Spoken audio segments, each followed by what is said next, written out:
All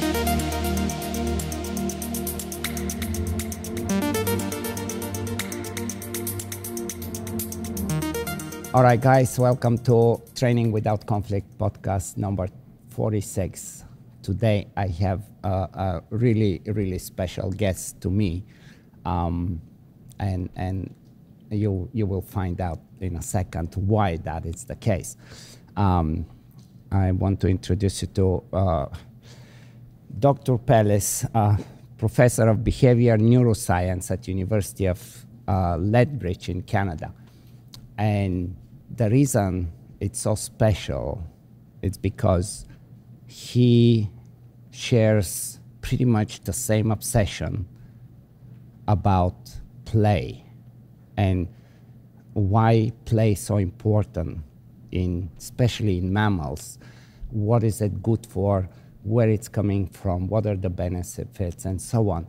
He has done an incredible amount of work that it's not even, I cannot list all the papers that he's made and the research that he's done because it's just absolutely fascinating. But I want to say, if you don't have the book and if you're interested or you become interested in what we're going to talk about, definitely we're going to post some links on some of the material. But Dr. Pellis, is just a brief introduction and basically how did the obsession with play came about? Like for me, I will tell you in a second my side of the story as a dog trainer. You know, like from early 80s, for some reason it was very intuitive to me that humans and dogs love to play. And then eventually, as I was starting to do more and more research to find out from people like you that spend time in the lab with all sorts of different animals to try to understand it better, because it's really a fascinating topic for me. And just give us a little bit of a intro and thank you for coming to the podcast for sure. Like I'm so excited. You have no idea. Well, thank you very much, Ivan. I really appreciate the invitation. So very simply, when I was interested in animal behavior as an undergraduate, and I wanted to do graduate work in animal behavior. And at the time, one of the least studied aspects of animal behavior was development. So I was interested in, well, how does an animal come to organize the way it behaves through infancy to adulthood? And so I approached a prospective supervisor and I said, well, I'm really interested in pursuing a PhD, looking at development and so on. And we explored several projects that could be useful. And all of them turned out to be, I didn't have any graduate scholarships or anything, so all of them turned out to be too expensive for my budget. So I said, yeah, I'd love to do that, but I really can't afford to do it. And he said, well, okay, let me show you something. So he reached down and showed me and pulled out a 16 millimeter movie film that he shot in his backyard in Melbourne, Australia, and showed me the film. And what I saw was a pair of Australian magpies engaging in rough and tumble play, just like two puppies. You know, I'm using puppies for your benefit. So they're rolling around, grabbing one another. And I looked at it, I asked my supervisor, why are they doing that? This is 1975. I said, why are they doing that? And he said, nobody knows. And I thought, well, this is perfect. For 4 years PhD, I can solve the problem of why animals are playing. So fast forward to 2024, I'm still working on play. And as you mentioned, I've got a large body of work now and slowly trying to tease out the big question I started with. Haven't solved the big question of why do animals play, but as the conversation here will progress, I think you'll see we've got better and better ideas and snippets of understanding of the phenomenon. So that's how it started, and that's why it's taken me 50 years to do this. It just fascinates me. Wow, where do we start? So we know that there is a special thing about mammals in particular. Like we have this special, it's baked, like it's not play like in the last, whatever, 20 years or so. I think it's, we didn't think, but we finally realized that play is an innate, it's just a primary reinforcer. It's not something that we have to, it's a fundamental basic need for development, as you said. That was one of the kind of unexpected even things that came out in I don't know how long ago that was. But we realized that mammals are just extremely playful, and especially like humans, we can, there is an infinite number of games we can come up with anytime we decide to. And the thing with the dogs, I think my speculation of how, like people always, the theories about how dogs and humans came together, and the scavenger theory and so on, but I think play had something to do with it. That's just my gut feeling, that there was somewhere, even if it was a bone, but there was some play involved, simply because humans and dogs are, like most mammals, as we know, they kind of, in the development in the younger stages, they are very playful, but that kind of fades off as they grow up, to where humans and dogs, and I'm very curious to hear about your take on that. But we play until we die, and as soon as all needs are met, we want to play, right? And it's just an amazing thing. And of course, that question, why do we play, just cannot help it, but it comes as a first question, which is it's a very interesting one, and I'm dying to hear your take on that. Yeah, so if I can break down what you've just said, yes, into different sub-questions, right? We'll get a better handle on what the diversity and the range of phenomena that we call play are. So the first thing is, yes, mammals are amongst the most playful group of animals on the planet, but even amongst mammals, not every species play. So one of the first questions is, why do some animals, some species play and others do not, right? And if you look at how this evolved, it seems pretty clear that the ancestral state is for a non-playful ancestor. Mm-hmm. And then from there, we spawn lineages that have lots of playful species, some that do not ever show play in some species. So the first question is, how do we go from non-play to play? And then the second question is, well, what are the conditions that make the more playful members of the mammalian family playful?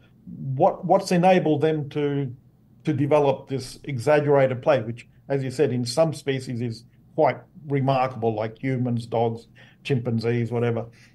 And then the third question is, okay, so you do all this play, so what in some species, so what does it buy you? What are you getting out of it?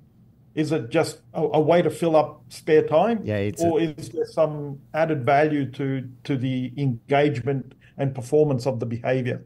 So if we sort of break up the big question into these smaller questions, we have better chance of getting some understanding. And as we progress through this discussion, what I think I'll show you is that some of these questions, we're starting to get some really good insights into what the answers may be.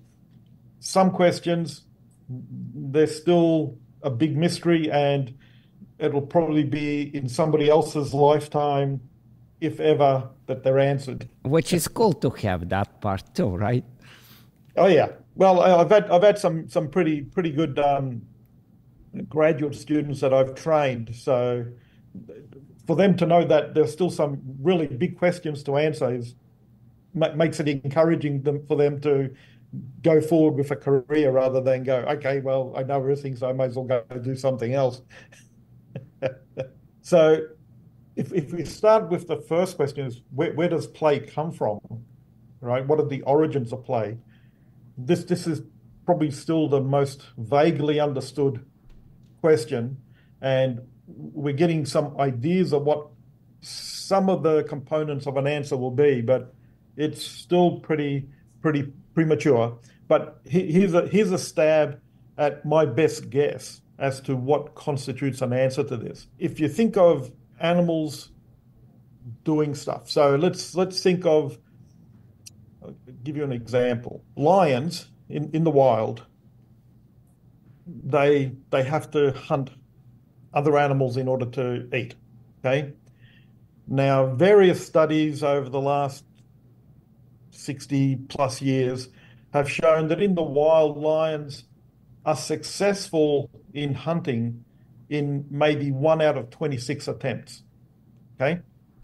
So now let's think about the way we normally think about people and other animals being rewarded for behaving in a certain way. So as a dog trainer, you reward your dogs to do certain things you want them to do. But if you didn't reward your dog for after 26 times it did this behavior, it probably would not make the connection. As the reinforcement is not there. Yes. So the question is, well, what makes a lion wake up against the next morning and go hunt again, even though it wasn't rewarded by a meal after the last hunt, the hunt before, right? So one way to think about how behavior is organized is that one of the things that needs to happen is that for essential behaviors you cannot afford not to do, they have to be self-rewarding. So that just getting up and the excitement of going out hunting is enough to reward the lion to go out and hunt again. Right? And they're very much rewarded by innate. A steak dinner. Right. They're innate. They're just baked into your DNA. Yeah. It's not like you... Yeah. So doing the behavior becomes rewarding in and of itself. And I think that's a fundamental feature of what has, in some lineages, led to the evolution of play. So if we now take that seed and go into, okay, now why do some species exaggerate this innate desire to perform behavior to such a degree that we as observers recognize it as, well, it looks playful, it's different, it's play. It's no longer just hunting behavior, it's play. All right. I think the next step is you look at lineages where there are things like spare time. So there's extra resources available. The animal has the capacity to become bored. So a little bit bigger brain, a little bit more cognitive capability. So you create conditions. Oh, and let's add another one where if you go out and do some random playful activity, your chances of being eaten by a predator are low. So in lineages where these conditions are created, leads to the opportunity to exaggerate that innate propensity to engage in behavior because the behavior is self-rewarding, to transform it into a more playful form of enactment, which is why a lot of play in most animals is built on those innate survival-based behaviors like anti-predator behavior, predation, social aggression, sex, etc., right? Yes. Only a few animals, like humans, have gone to the point of creating novel types of play, that we refer to as games that are really divorced from those survival things. So we have a gradation, okay? Then once you fill up your time and using up excess resources to engage in play, if that play now has some feedback on how you develop, how you organize your behavior in a positive way, then natural selection would foster that. And so we have in some lineages where the play has not only arisen, but now fulfills an essential function. And we see that certainly in humans, we see it in many primates, and we've demonstrated even in rats, that the playing ends up providing feedback to developing parts of the cognitive architecture of the brain to be able to perform better in a variety of different situations later in life. Yes. Right? Yes. So we go through these gradations. So that means when you ask why do animals play, and you immediately think of, well, everybody must benefit. Well, that doesn't explain why it doesn't benefit everybody and why not everybody plays. So you have to take this graded step. And when we get to dogs, to people, to monkeys, to rats, we have the full circle. We have the function, we have the performance, and we have the opportunity. There is the standing question or assumption that, okay, play, one of the benefits is, okay, the youngsters, they immediately start to practice skills, right? Or the other option, and I've heard you say this as well, that I also feel more inclined to go along with, is that there's like so many benefits of play, but especially in the developing, the young age, it's almost like making those brain connections and kind of putting the body and the brain to work together and understanding who you are and what you can do in some way, but not necessarily that it's okay, I'm doing this for that practice. I think that comes later on as a skill, very useful, but the initial benefits of play is just to really put brain and body together of who you are and what you can do. Can you really jump this high, or can you? What do you think?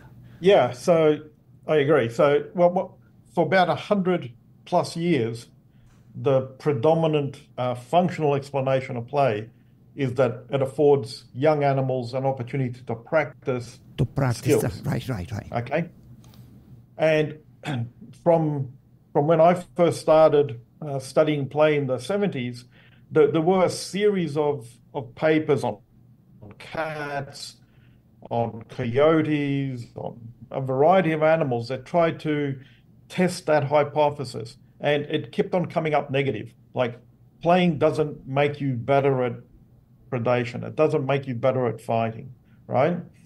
And so that hypothesis ended up becoming weaker and weaker, but still it was the most useful one to get a simple explanation. So even in documentaries to this day, it's still the most commonly reported explanation for why animals play, right?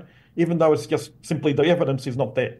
Now, what has been shown, and we've shown it in rats, other people have shown it in hamsters.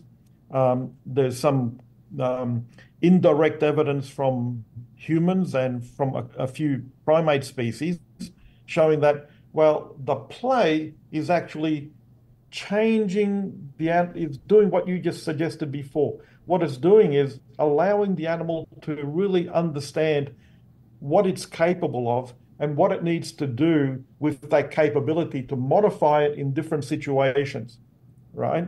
And so adapt their behavior to context in a much more effective manner. Right. And so what we found, and been corroborated in a couple of other labs now, is that playing, and it doesn't matter what kind of play it is, it can be aggressive play, sexual play, predatory play, ends up influencing the development of in mammals, the prefrontal cortex, which essentially is a place where you gather all the information from all the rest of your brain, from the rest of the situation you're in, and tries to figure out what should I do.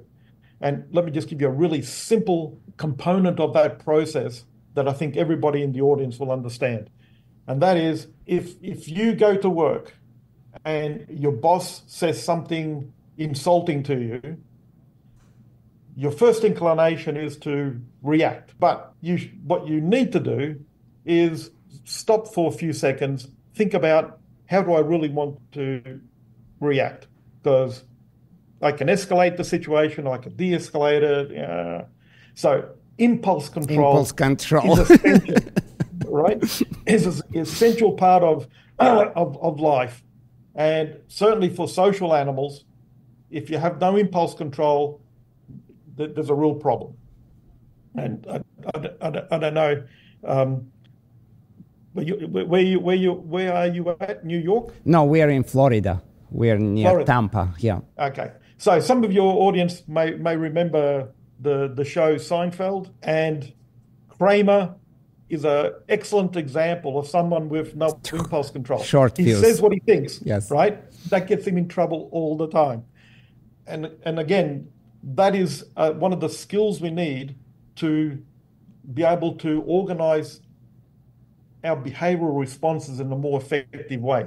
And that's going to be true whether you're a rat or a monkey or a dog encountering another dog, and you have to make a decision as to whether to escalate this to aggression or not.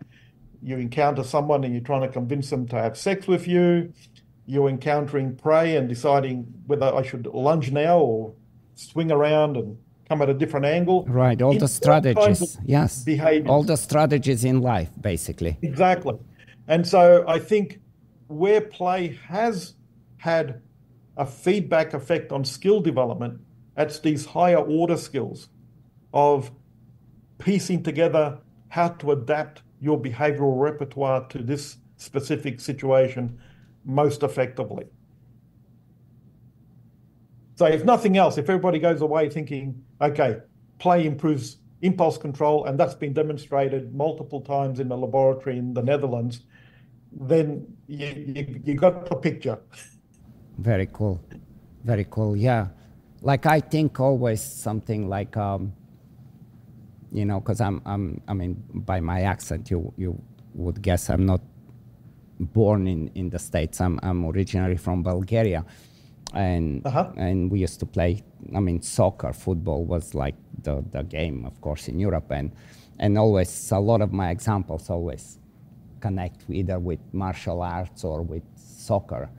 And, you know, like when you give a ball to a kid and they start to kick it, of course they learn how to play with the ball, but they really, what's happening is they learn about what they can do and how to get better doing it, right? And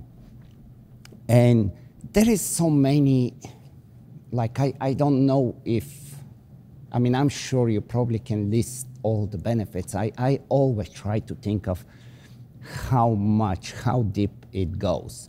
Because, like, of course, we have the cooperation, because we, you know, to play, somebody has to want to play with you, right? So that's like just as the impulse control, cooperation is of extreme value to learn how to cooperate with somebody, even if it's stronger or weaker, because the game's gonna end if you don't cooperate one way or another, right? And the other big one to me, I mean, besides all the social skills, but the fact of, you know, like kind of finding out who you are, who is who in that social group. I think through play is a very healthy, safe way to figure things out, no? Yeah, so that takes us to a fourth question, which is that so far it looks like from the comparative evidence that about 50% of mammalian species that play as juveniles continue to play as adults. And so now you have, well, adults can't be using play to help foster the development of these prefrontal skills because they're already there. So why do half the species that play continue playing as adults? And certainly for social play, one of the answers are exactly where you were alluding to, that the play is used as a way of negotiating relationships, right? Because if I engage you in play and either you or I become a little bit too rough or too whatever the game is, yes. right? Then depending on the reaction of the other person, you can say, "Oh, sorry, I was just playing," and you got a way of gracefully backing down. However, if you encounter one another and you immediately go to, okay, the choice is between fighting or not fighting, then it becomes difficult to have a way of backing down. To unsnap, right. So the play has been demonstrated in humans as well to function as both a graceful way of sampling and identifying where you stand in the social hierarchy in the group. Which is super critical for social species. I mean, it's absolutely. Without knowing where you stand, it's a chaos. It's dangerous for everybody, right? And the same applies for sexual encounters, identifying mates. You can have a little bit of playful banter, and then if it doesn't work out well, you've got a way of backing away. If it works well, you can escalate it to more intimate sexual behavior. But again, it's a way of getting your bearings in a social situation and understanding what the dynamics are with the other individual or individuals involved. And so you can know what to do next. So in terms of the comparative literature, what's known is that there are some species which are super hierarchical. And I'll just mention a couple of primate species. There are Japanese snow monkeys, super hierarchical, right? They have little to no play in adulthood, simply because everybody knows what their status is in the group. So depending on who does what to whom, you know what you're supposed to do. Right. There are other related monkeys, particularly ones from the Sulawesi Islands, that are also hierarchical, but the hierarchy is much more fluid. So even though you're dominant to me, and most times you can come towards me and take whatever I'm eating, and you can get away with it because you're dominant. Yes. But in some of these Sulawesi monkeys, sometimes the subordinate will go, well, you've done this once too many times, so I'm going to turn around and bite you, right? Mm-hmm.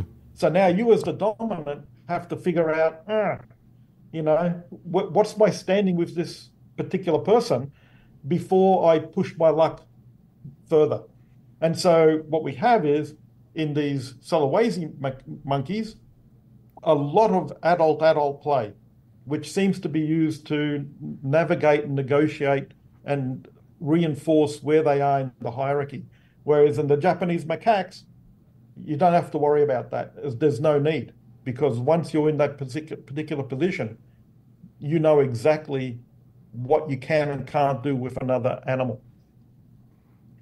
So again, in humans, obviously, particularly in more democratic, quasi-egalitarian societies like Canada and America and so on, it's not always clear exactly where you stand. So some more playful ways of interacting are more useful than in other societies where the hierarchy is very rigidly maintained. Everybody knows what they're supposed to do with everybody. Here is a question.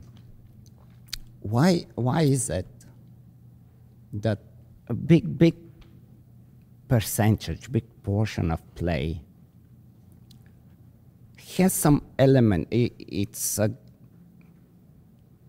some element of aggression? It's not aggression, but it's aggression in some way. It's like we're playing, but the team is aggression. You know what I'm saying, right? Like in a law, is it just a predators, or is it like I from my experience and observations and what I've learned, it's actually it doesn't have to be a predator. They all play in a somewhat play aggression, if that's even a way to explain it. Yeah, absolutely. So it's not limited to predators. It's true for, at least for all species that engage in rough and tumble play, right? And it's true for rats, which are a non-predatory species. It's true for macaques, monkeys that are non-predatory. It's true for dogs, which are predatory. It's true for cats, etc. So I think what's going on, and the evidence is really starting to push in this direction, that there are two components to this. First, rough and tumble play, to be fun, to be enjoyable, has to be competitive. Yes. Right? And again, everybody can think of themselves back when they were very young, and you're playing with someone that you always win. That's not much fun, right? There's got to be a challenge. Similarly, the reverse is also true. If the other person that you're playing with is always winning, you won't find it fun either, right? So there's got to be a balance. And so when you look at rough and tumble play in a variety of animals, which we have, what you find is that there's an element of both competition and cooperation. And part of the balancing act that you have to decide when you're playing with a particular individual is, okay, I'm stronger, more skilled than the other person. I've been winning a lot, but I can feel by the tension in the other animal's body and so on, by their mood, that they're losing interest and they're no longer enjoying this. So in order to engage them further in play, now I have to exaggerate some cooperative element in my behavior to make it facilitate them getting at least an occasional win, right? And it seems that certainly for the development of social skills that play can influence, it is that balance. And so we've done experiments where we've exaggerated the lack of symmetry. So it's very asymmetrical in favor of this animal. Even though this animal is playing a lot, it's not getting the benefits from this brain development. And it's when the two are more closely matched so that they're both seesawing in winning and losing, that you get the maximum brain development benefit. And I think then in adulthood, we're talking about negotiating relationships. It's that using that relative balance between competition and cooperation that you're using as a judgment to know, okay, with this person, I can win 60% of the time, and that person is fine only winning 40%. This other person, I have to alter my behavior because they get really annoyed if I win more than 70% of the time. So again, you're using play as a way of adjusting where the correct balance is between cooperation and competition to maintain relationships, or in childhood to develop these social skills. Yeah, that's like I mentioned to you in our correspondence that I have a school for dog trainers, and one of the things when we talk about play, which we do extensively, I always give example. One of my favorite examples is like, imagine that you have like some of the best basketball professional league team, and the coach comes and talks to us here and it's like, hey, you guys want to play? Of course we're going to say yes. How can we not? Even though we know the outcome. But I mean, this is a once-in-a-lifetime opportunity, right? So of course we will play. But then once it's done and the next Sunday the coach says, hey, you guys want to play? We would say no. We would rather have a front seat and watch them play. And the same for the top players, because why would they want to play with us? We know the outcome and they know the outcome. And as soon as we know the outcome, the game of the competition is not there anymore, right? Mm-hmm. And so that kind of ends it in that way. But the interesting thing about play is also, you know, having that freedom. Like the best play when you have this,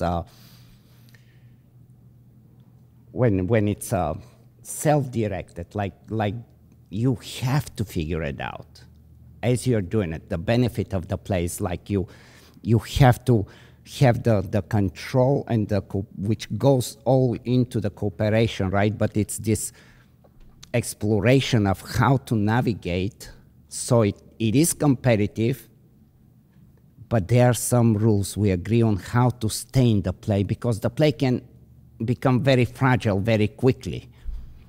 And having that innate ability, which it's amazing, that desire to, okay, we're gonna play, and we're gonna find out what we're gonna play, and it's gonna be some rocky ways, but even the rocky moments of the play are of extreme value, because those are the moments where you actually learn the impulse control, learn the cooperation, like once we know how to play the game, then it's cool to play the game, but learning the game itself, it's of the most value of the whole experience, no?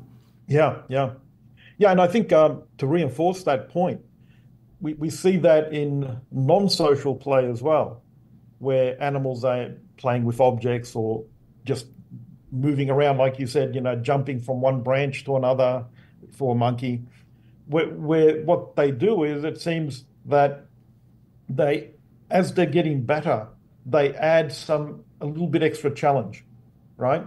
So it's pushing themselves to the limit. And in some exaggerated cases, you can see this, and it's been labeled self-handicapping, where you actually make it harder for yourself to succeed. And so you have to overcome that challenge. And if in social play, the other animal's providing the challenges for you, but in solo play, well, you have to be the one introducing that challenge, so it becomes really stuck. Why the hell are they doing that? And it's probably because of that very thing, that what makes the play fun is to push yourself out of your zone of comfort. This is like two guys playing tennis, and the one is clearly on a different level and decides to switch hands to make the game balanced, right? Yeah, exactly. So when you mention, gosh, so many questions. We have the, how you say, the rough and tumble. We have the games where it's really interaction without any objects, and then we have the ones with objects. It's very interesting to me how much, and if any, play with mice and rats goes. Do they ever pick an object and chase each other, kind of like how dogs would do, or they are strictly interacting in a physical way directly? Yeah, no, I've never seen that object competition in rats. But rats they tend to, I mean, they are pretty, they can be quite aggressive for just in the colony and everything, right, with each other. And they resolve that. Some of that gets resolved through some form of play, right? To where, like with dogs or humans, we can resolve it by playing, again, basketball, or the dog can grab a little branch and the other one can try to steal it, and then they can establish that way without the actual. Although dogs also are masters in playing without any objects and just really go with their necks as, you know, as we say, they're practicing skills, right? But it's a dominance. It's a when the two, especially if it's two, when it gets 3 or 4, the dynamics kind of change, and that will be another conversation that I want to have with you. With do the rats and mice play in groups like that? Because the dogs do, but typically, especially when dogs play one-on-one, often you will see them in the dog park and people are like, oh, they're playing, they're having fun. And clearly, the one is having the time of its life and the other one is just kind of trying to dodge and defend, because if he doesn't or she doesn't, then he gets to be bullied, right? And so with the mice and the rats, are they... Do they prefer to play one-on-one, or do they do some group also, like a play? Do they team up or? No, there's no teaming up. So, in fact, the vast majority of species that engage in rough and tumble play, the play is predominantly dyadic, right? So, in a group, if you have a cage with a group of rats, and they're playing, what you'll have is an individual play with this one, then they'll break up and they'll go play with someone else. So it's basically serial dyadic interactions, right? And that's true for most animals. It's very rare that a third or fourth animal joins in and they actually create a novel way of interacting in that group structure. Right. That's uncommon. They kind of end up being on the way. In some cases, people do it. Yeah. So often where you get a third animal joining in, and we've seen this in rats and we've seen it in otters and Japanese monkeys, is the one that joins in will attack the one that has a disadvantage at the time, right? So it's taking advantage of one of the other one's disadvantage. But there are exceptions, and the two most striking ones that I know of, one we studied ourselves, which was one of the Sulawesi monkeys, relative to the Japanese macaque, and bonobos, relative to the chimpanzee. And where you can get in both bonobos and the Sulawesi monkeys is most of the play is dyadic, but 30 to 40% is non-dyadic. So you have a third one join in, and then the 3 are competing with one another. Then a fourth one joins in, and then the 4 are competing against one another simultaneously. But it gets to a point where okay, let me back up. So if you're one of these monkeys, what you're trying to do during rough and tumble play is to bite the other person on the upper arm shoulder here, right? So you try to grab it, bite. Now, 2 animals doing that, you can see how that can work. Add a third animal, it becomes chaotic. More complex. Yes. You get 4th animal, becomes even more complex. And what happens is, as the complexity increases, the thing breaks down. And what you can end up having is as many juveniles as there are in the group. And one group of Tonkin macaques that we studied, there were 8 juveniles, and eventually all 8 just piled on top of one another, and then they stopped bothering going for the shoulder. They just grabbed someone's hand and bite a hand, somebody else grab a foot, bite a foot. So they broke the theme of the rules-based dyadic encounter. So instead of trying to maintain the dyadic rules, but with a third or fourth animal, it just completely broke down into anarchy, right? For Japanese macaque, that would be a terrible thing to happen, like that, because they wouldn't know how they should be behaving with anybody. Yes. Yeah. So it would be totally unpleasant for Japanese macaque, but for bonobos and Tonkin macaques, this is perfectly acceptable and fun. Seeking somebody that matches you the way you want to play. And typically when with dogs, and I think with people, if we find out, we very quickly find out if it's worth to play with somebody or no. And often we may not be able to get out of it. It can lead into some fight, or but we very quickly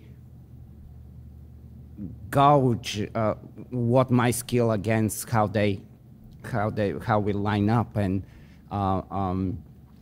what is to me interesting, and it's always been in my head, and it's a big I wouldn't say it's a problem, but in dog world there is a very much of a controversy as far as, like, there is that notion that all dog training should be done through positive reinforcement, and there should be no discomfort, no aversive, no fear. But then when you look at play, it's clearly about some discomfort. In fact, it's probably the most interesting play.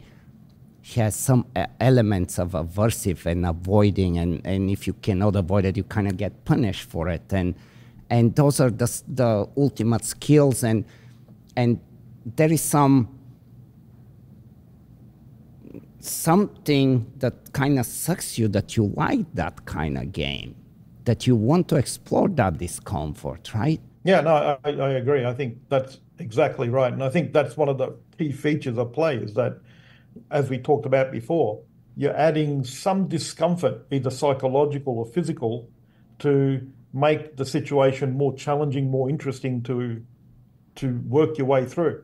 And I think if you try to completely eliminate all discomfort, the animals actually will not enjoy doing the behavior anymore. Right. So to me, that's even more aversive and more punishing to the animal. Yeah, and that's especially with dogs.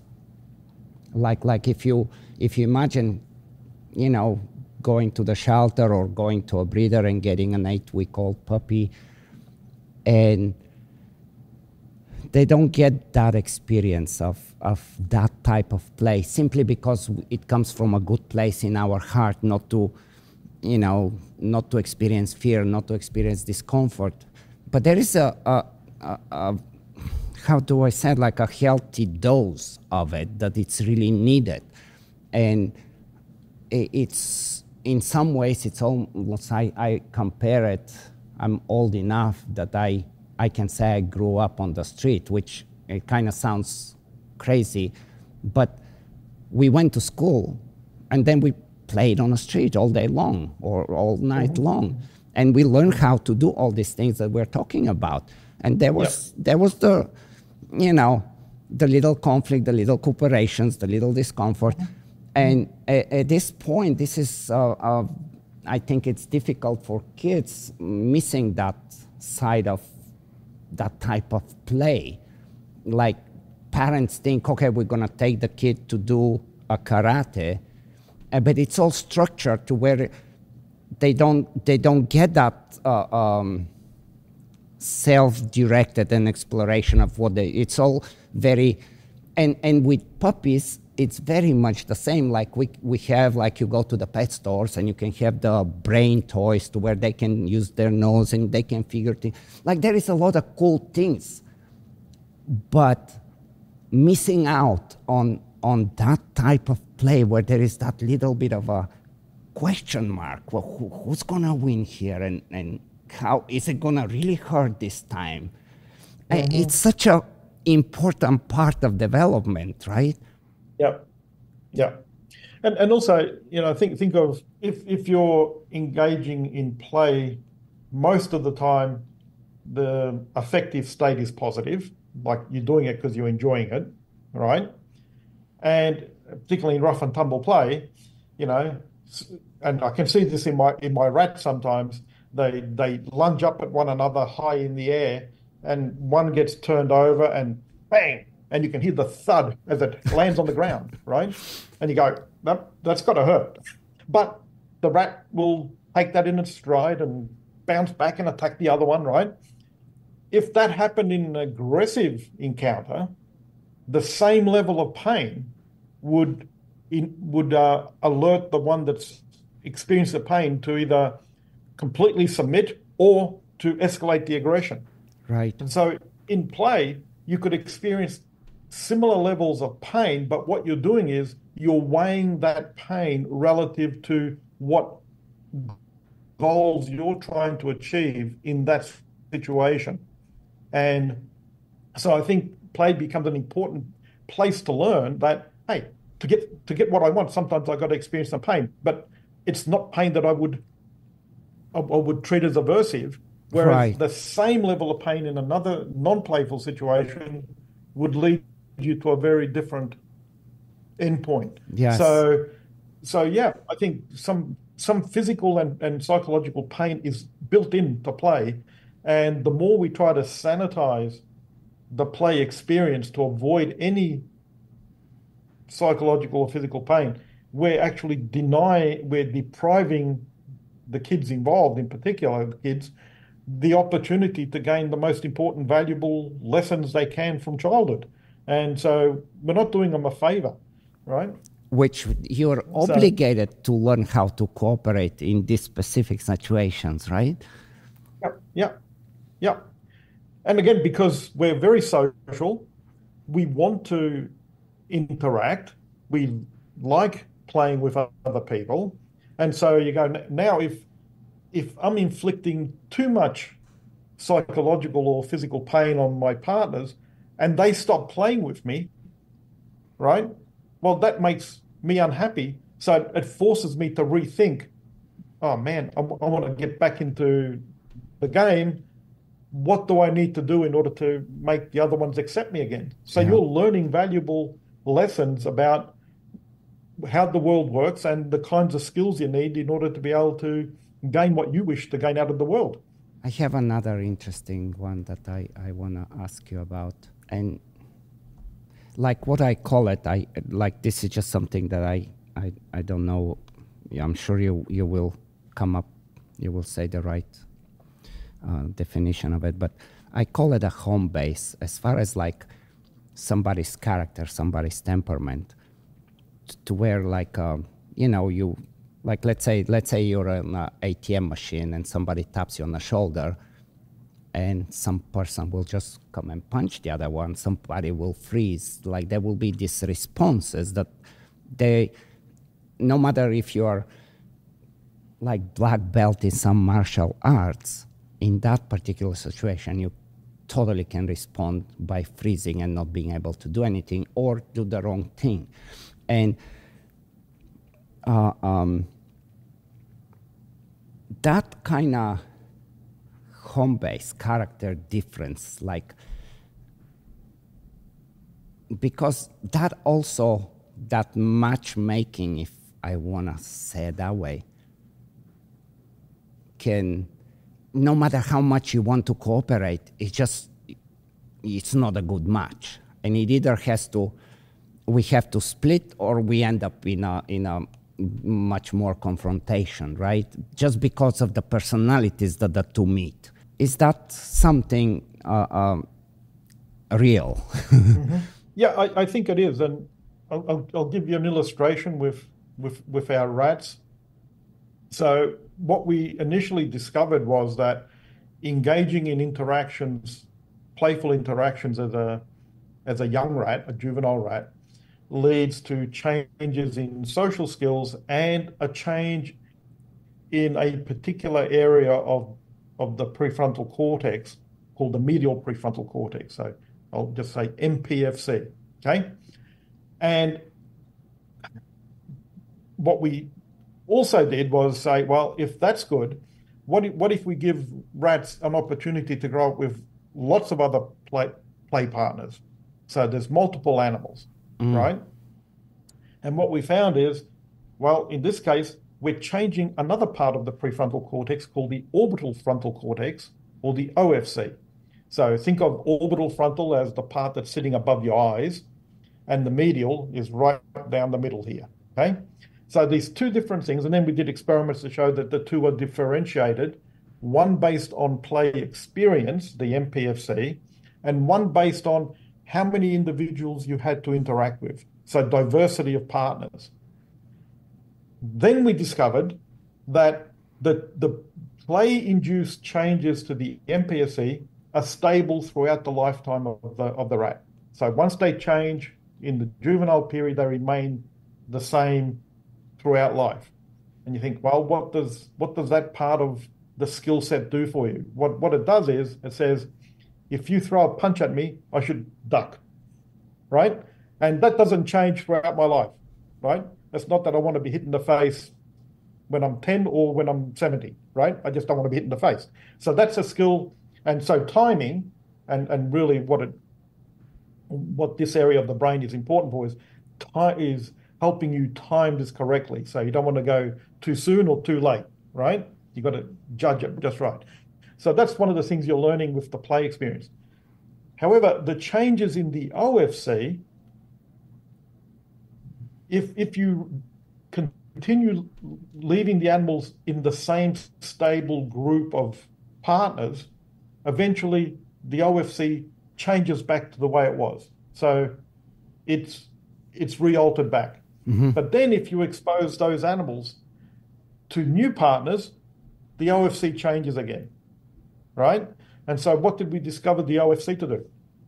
It's not necessary to use the OFC to decide whether to duck or not, but who the other animal is.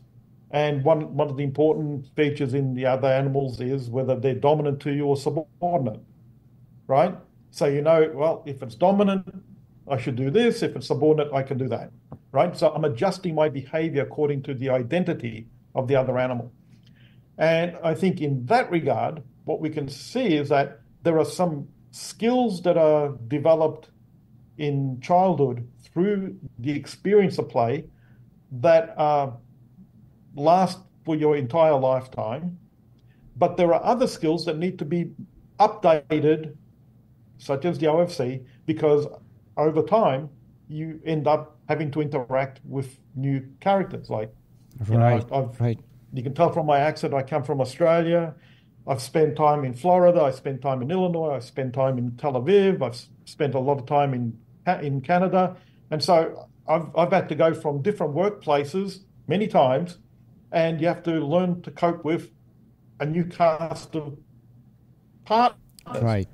And each time you have to adjust your behavior accordingly to the individual personalities within your social group. So yes, I think there's a role for both, right? That you have some stable skills that are going to be useful to you forever, but there are some skills that need updating all the time. Which is where we go, where we talk about the brain making the prediction errors, right? Because the brain has to, the most important thing is to be able to predict, but sometimes it's wrong.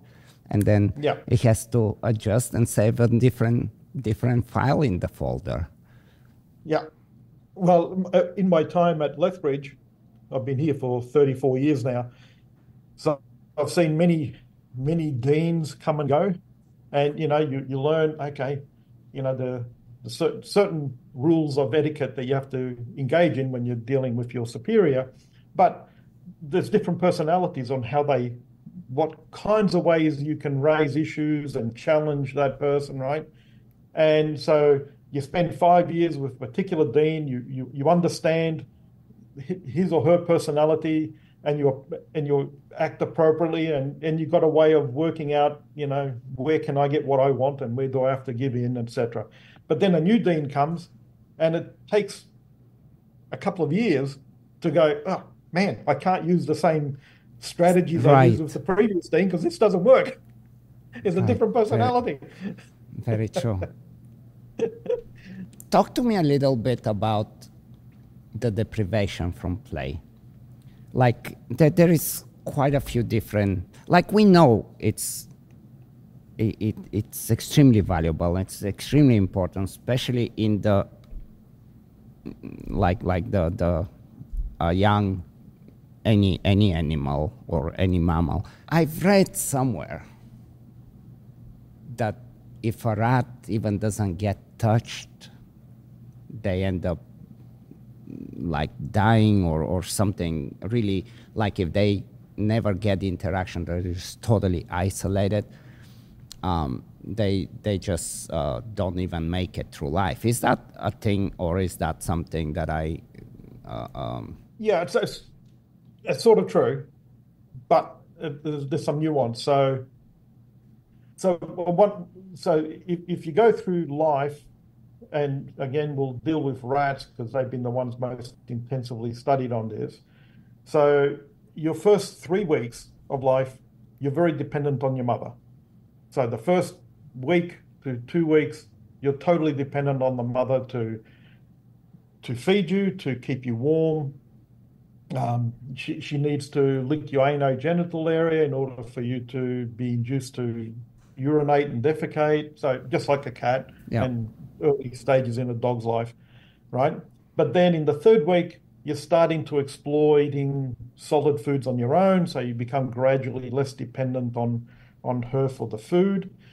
You also are growing fur, so you're starting to be able to thermoregulate by yourself a little bit more effectively. But essentially, the first 3 weeks are really critically dependent on your interaction with the mother. Mm-hmm. Then after you're weaned, so you're no longer using the mother for food, you can eat by yourself, then becomes the juvenile period, and there where your most frequent interactions are with other juveniles of the same age. And a lot of the time when you're interacting with each other, you're doing a lot of play together, right? So particularly that first week extending into the 2nd week, how much the mother licks you, picks you up, physically touches you, impacts the development of another area of the brain called the hippocampus, and also it changes your stress response levels, right? So that what happens to these rats, if they're denied that maternal care and interaction and touch, as they get older, their stress response always remains at a higher level. And that stress response has a negative effect on the hippocampus, and the hippocampus is very important for memory and learning, right? So you end up degenerating and very quickly lead to an early death, right? So maternal touch in that early phases is really critical for certain things. And then in the juvenile period, peer-peer contact, because most of the rough and tumble play involves actual physical contact with one another, right, provides an important avenue for further refining your stress response, your pain thresholds, and all those things that, again, will later affect how your stress reactivity is engaged in various situations, and so can affect your life. So if you now have had poor physical contact with your mum early in life, you've had poor physical contact with peers in that early juvenile period, you now as an adult have greater difficulty in regulating your stress response. Right, because you're lacking the skills to interact. Right, you're lacking the skills to interact, and then the brain becomes, it's very tasking, and then it's like this just a neurotic crisis, basically, right? So you have these negative effects on the brain, but also if your stress response tends to remain high for longer periods, one of the things that happens when you have a stress response, which of course you need to do, is one of the things that shut down is your immune system, right? Which is fine in the short term. If you're trying to avoid being eaten by a lion, you're not going to worry about getting sick 2 years from now. You're trying to avoid getting eaten by a lion now.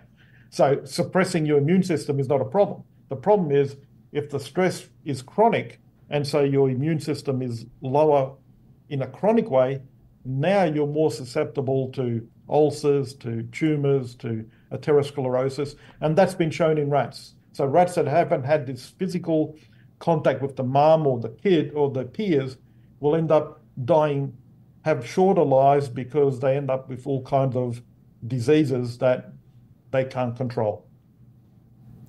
Can they make up in time for the lack of that playfulness in the early age? Yeah, it seems that some things are hard to recuperate from. So some of these negative effects, you're not going to be able to compensate for later in life. So it is critical. I mean, it is. Yeah, It really yeah. is. What about like when we are talking rice and mice? I cannot help but ask about the spinning wheel. Why Oh, yeah. why is that fascination to where, like, even I've read a study, I think it was in Holland, I'm sure you know of it, that they actually put wheels like out in the outdoors, and eventually they were going and spinning in them, right? What is the, I mean, how much there is playfulness? What is going on? So that goes back to the very first question that I broke down your big question to, that animals are engaging in behaviors self-reinforcing. And what that reflects is that I just like running or Yeah. walking. And so you provide an opportunity to do that, and they will do it. Now, in the wild, yeah, they'll do some, but obviously in captivity, where they're not doing anything else except being in a cage and getting fed, so they'll do it even more. So that's the problem. And let me give you an example of how this relates to the natural history of the animals concerned. One of the most difficult mammals or terrestrial mammals to keep in captivity are polar bears. And one of the reasons for this is they have, part of their lifestyle is to walk enormous distances on a daily basis to find seals and other things that they're going to eat. So walking is really part of what they need to do. And so when you put them in a cage, and you can never replicate the wild in a zoo cage for a polar bear, they end up very quickly developing those stereotypies where they walk back and forth, right? And that's simply because innately they're built to want to walk. And so that means they are positively reinforced by walking. And unfortunately, that's very interesting, because like I know I haven't been to a zoo for quite some time, but back in the day, the zoos weren't even as cool as they are today. So you would see mostly what you just described, that pacing, that, and I don't think, as you said, it's a need and a displacement, but they don't necessarily get the benefits of it. It's a very neurotic thing, to where the wheel, most likely, just like anything that a human would go to the gym and get their body working, and then get all the endorphins and all the, basically the brain is like, wow, the body feels good, therefore we feel good, right? And probably that kind of physical activity, it's a feel good, as that is most likely the self-reinforcing reason. Yeah, yeah. If you I'm sure this is a little bit of a kind of sidestepping question, but because I'm sure you have something to say about it.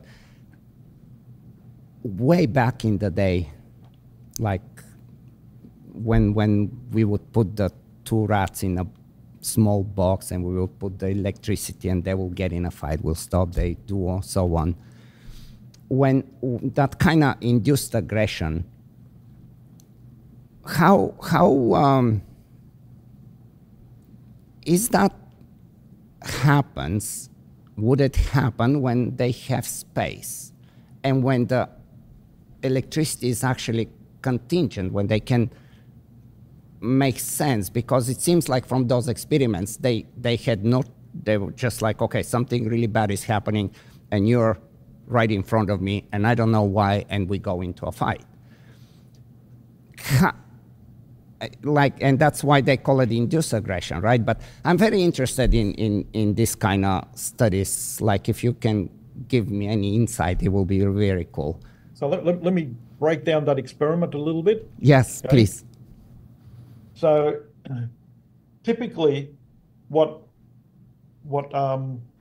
rats will do when they engage in an aggressive encounter, right?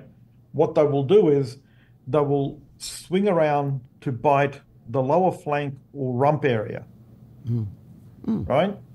Or if they're hyper aggressive, what they'll do is they'll lunge directly at the nose. So bite right at the front of the face, right? So they're the two major targets of attack. Now, if you can set up a situation where you can make one rat the attacker and the other rat the defender by having the animals. So you have one rat, typically male, because they tend to be the territory holders, in its home cage, and introduce a stranger. Okay.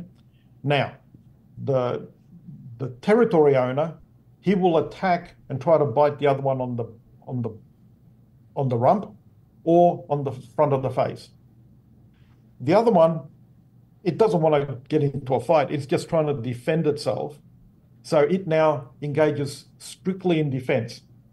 And what it'll try to do is adopt strategies to block the other rat from getting access to the rump and block it from biting it on the front of the face.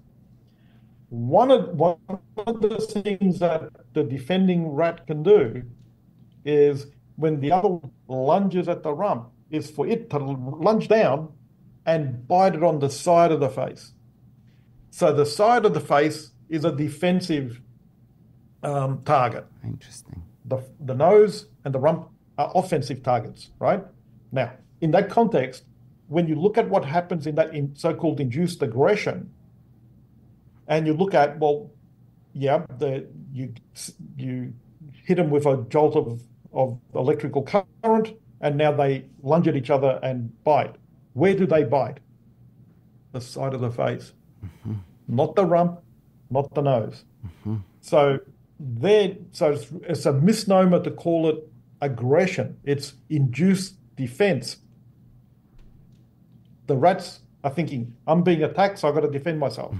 And so they're counterattacking in a defensive way, targeting the side of the face. Wow. Mind-blowing. Yeah, very, very interesting. And how much contingency makes a difference? Like if they understand why it's coming or it just comes out of nowhere, is that a factor for that aggression? Yeah, because it's because it seems like it's such a setup that they have no really other option to do, right? Yeah. And again, the problem is that it's an innate response because the animal is experiencing sharp pain. There's someone there to blame. You're going to defend yourself, and it's really hard to teach them not to do that, right? Yes. But where the contingency does come in is, and this has been done with looking at those resident intruder kind of encounters where you're dealing with a relatively small cage, so maybe like this, where the animals haven't got much room to move, or in an enclosure which is the size of my room here. And what the intruder will do as soon as the other one approaches, the resident approaches, is run away. Go, yes. So that's your preferred choice. And the only reason why you then turn around and try to defend yourself is if the resident corner gets you in a corner where you've got no choice but to physically fight. What about any other, any interesting studies that you have done, any experiments that are worth sharing that people like dog trainers, for example, wouldn't know, but they actually have some place, something for us to consider. If something comes to mind that in your all of the years of that you've done, that most people would not really even think of, or maybe they do as something, okay, that's intuitively, it's right, but there is actually, we've done this, we understand that. Not so much a specific experiment. Well, I'll lead this into an experiment in a minute. But most critically, I think one of the mistakes human observers make is that we tend to interpret what other animals are doing from our own species biases that we have, right?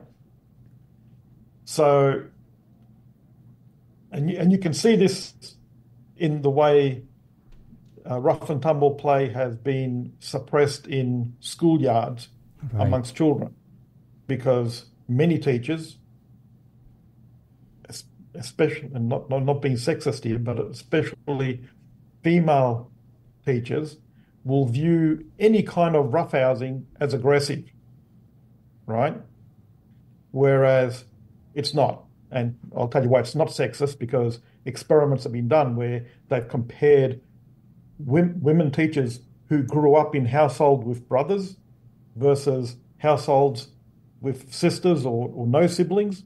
And the ones that grew up with brothers are better at detecting when the rough and tumble play is really playing, when it's aggression, which means the personal experience really is important, right? So taking that, so there is a problem, and we articulated this in one study we did with dogs, where even human researchers studying dogs have interpreted rolling over on your back as a submissive gesture, right? Which it can be in some situations. But when you look at the details of what's going on in the particular study we did, what we found was when the dog rolled over, what it did is it used that as a vantage point to lunge up and bite the other one on the throat, right? So it's a way of defending your nape by rolling over. So actually, we did this by looking at a particular dog who was a particular size and pairing it up with partners that were bigger, and so had an advantage of getting to the nape, or partners that were smaller, and so had a disadvantage.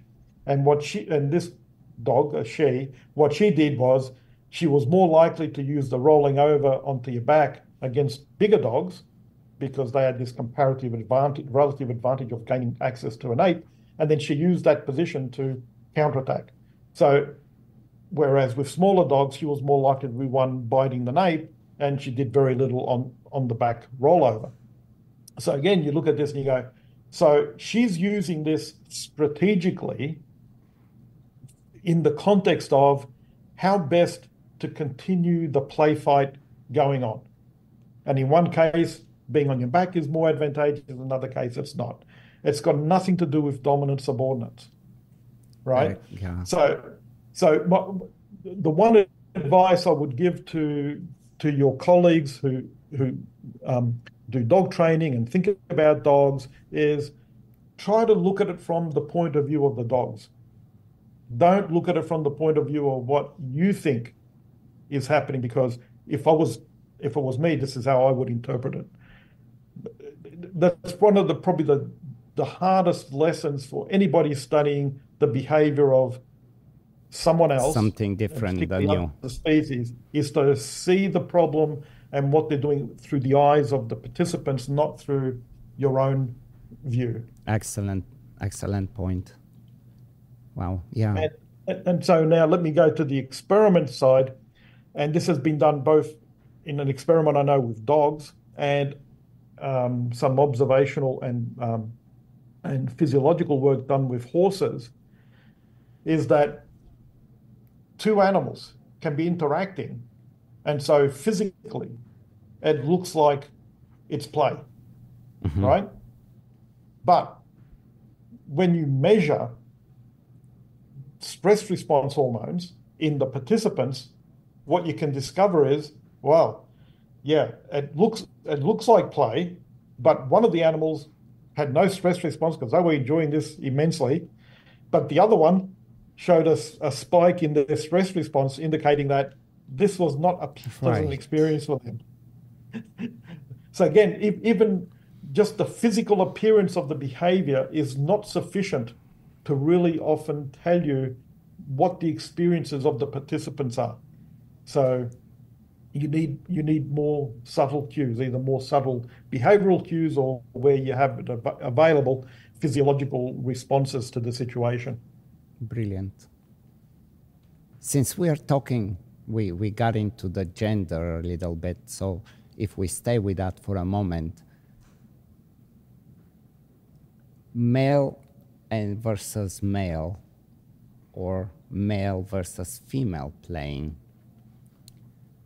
With dogs, it's very rarely that if the cooperation starts to break, and typically the female will kind of get very pissy and the male's gonna back off. But if it's two boys or two girls, they will escalate very quickly into a fight. Happens with rats and other species, and why do you think, if you think that there is that dynamic in the play between the different gender? Yeah, so there's two things that the audience should know. We've actually done the experiments now of finding a way of manipulating the play experience of both males and female rats. And what we've shown is that the play experience has the same effect on the medial prefrontal cortex in males and females. So both males and females benefit from the play experience as juveniles. In adulthood, and a lot of the cases of the dogs you're talking about, you're dealing with adult dogs, right? In adulthood, rats continue to use play as a means of social negotiation and navigation. In particular for rats, it's used to assert or test dominance. And since the sex that is most motivated by gaining dominance is males, you see exactly what you just said. Under some conditions, two males will start playing and this can end up escalating to serious aggression. Adult females don't use play as a dominance testing behavior. So their play, when they do play, tends to be gentler. And so they rarely get into situations where any escalation is possible. But again, adult males playing with adult females, the females will very quickly show the more submissive pattern of play. So it's a little bit, not quite as, it's a little bit different to what you're seeing in dogs. Yeah. But for example, in hamsters, where as adults they're solitary, as you go towards the end of the adolescent period before they leave the maternal nest or territory, the females are about twice as big as males. So the reverse is the case. It's the case that the males will quickly show a more subordinate behavior during rough and tumble play if it escalates to a more forceful thing. So it depends on the species and the social system as to which sex has the advantage. How often, like if they're let alone and they have the choice, how often play encounters happen with mice? Not mice, with rats. Rats. Yeah. Well, somebody's actually measured that. They looked at over a 24-hour cycle. So just litters of rats growing up, looking at them every hour for 24 hours. And what they found is that under captive conditions like this, about an hour of the day is spent playing. Wow. So it's quite a substantial amount. So yeah. I mean, totally, I can see why worth spending time studying them if it's Yeah. so exuberant. Yeah, and like if I go back to my PhD, which involves studying Australian magpies, this playful bird, I was studying them in the field. So I looked at their activity period from dawn when they woke up to dusk when they went to sleep. They're inactive during the night. So I just had to deal with the daylight hours. And for the peak juvenile period, the average amount of the daytime they spent playing was 20% of their active time. Wow. So it's quite substantial. I have to Google that one because I don't think I even, maybe I know it, but it just doesn't come visually what that bird is. Yeah, it looks like our North American magpies. Okay. It's just got a slightly different bill, longer Okay. beak, but it's black and white like our North American magpies or European ones. With the rats or with anybody, have you done anything as far as how psychotropic medications would affect the brain and especially play?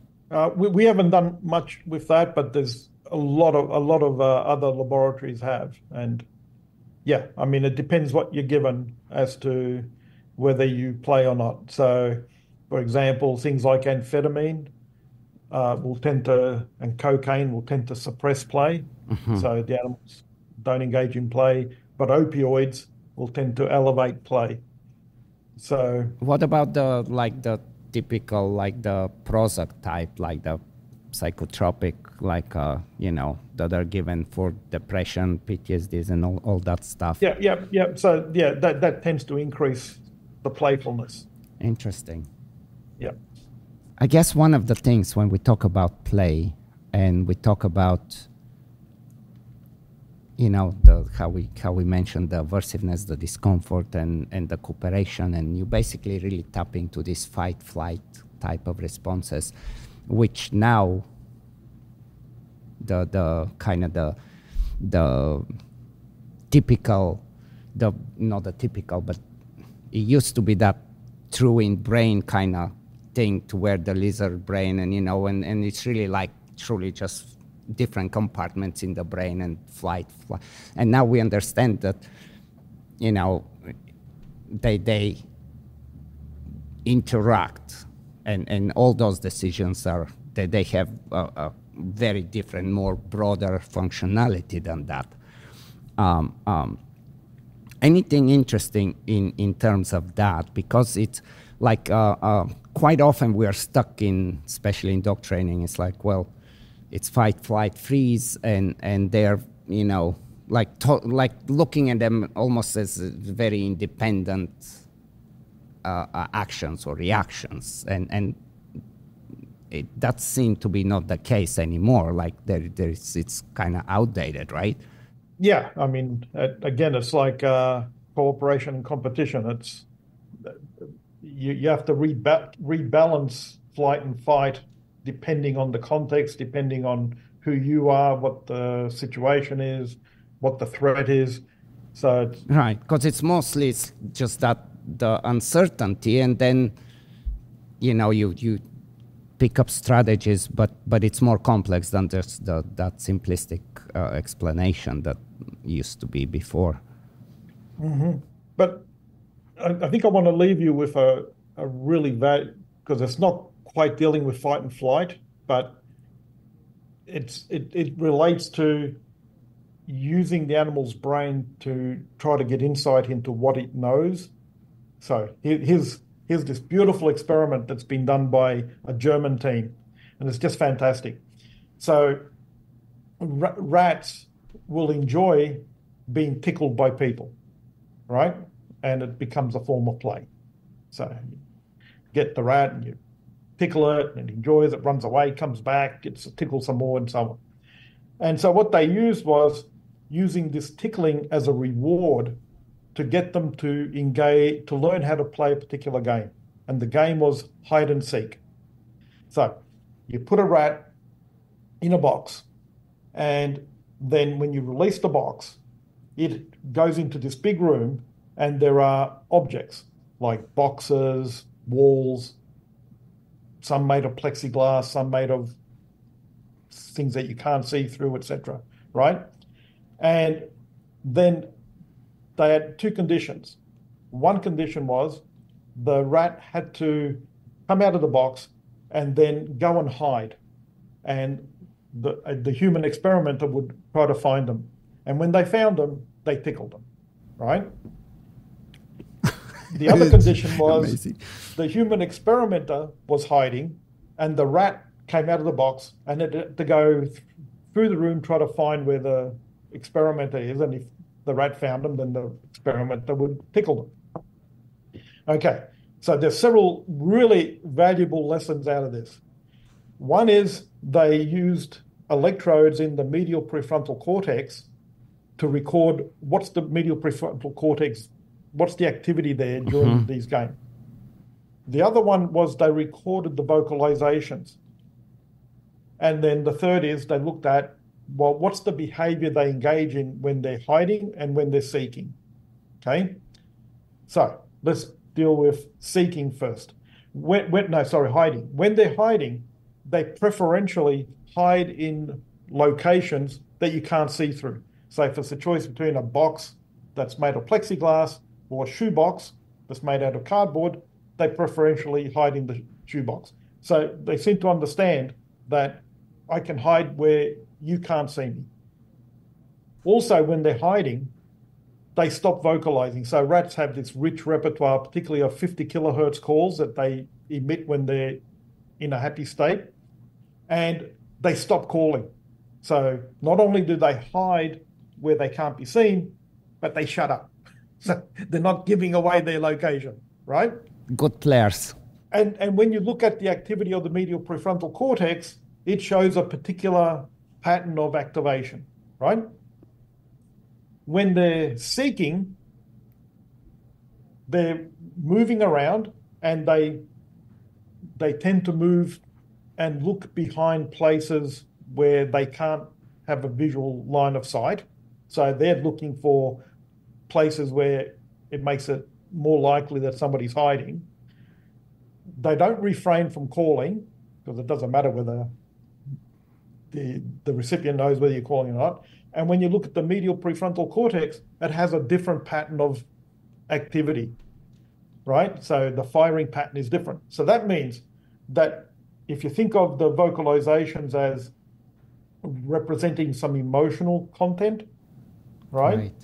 So so you know that emotionally, this is probably where they're thinking about strategies.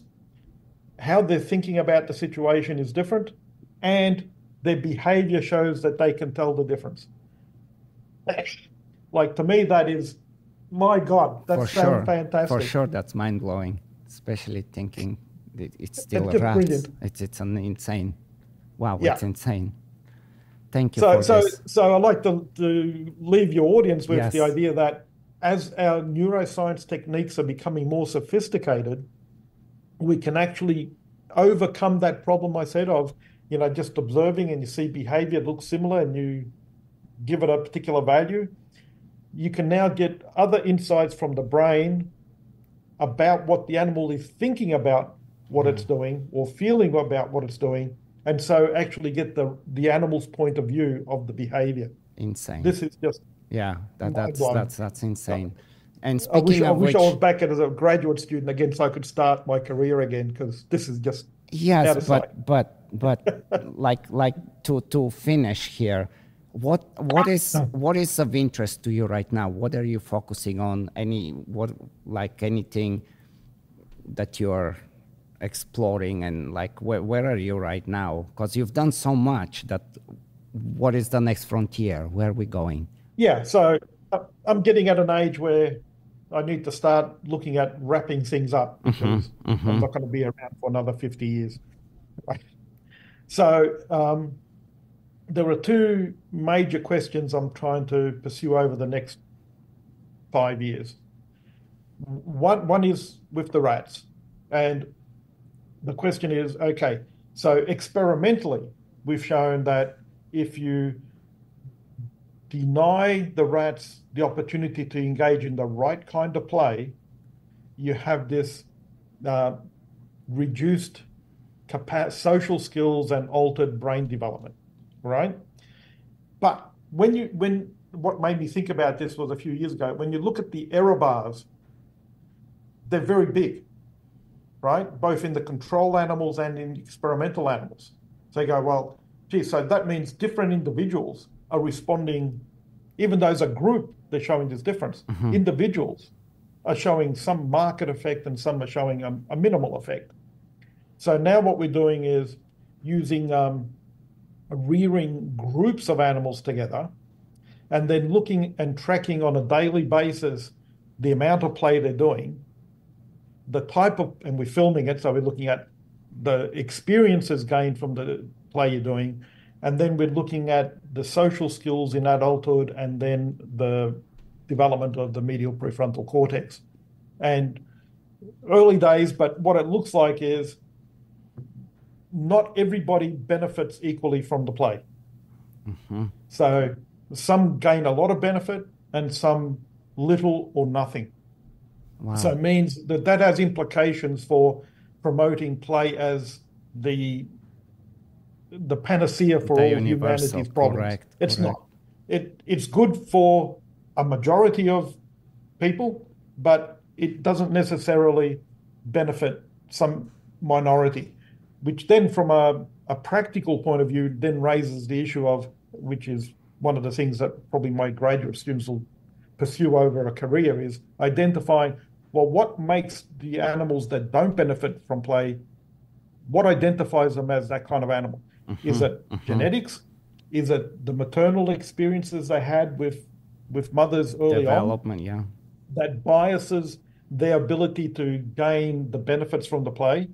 Because if you know that, then you can translate that to humans, try to identify, okay, which kids in this schoolyard are not benefiting from play, and so what other strategies could we use to help them build up those skill sets other than through play? So that's... Oh, that will be super valuable and very interesting thing.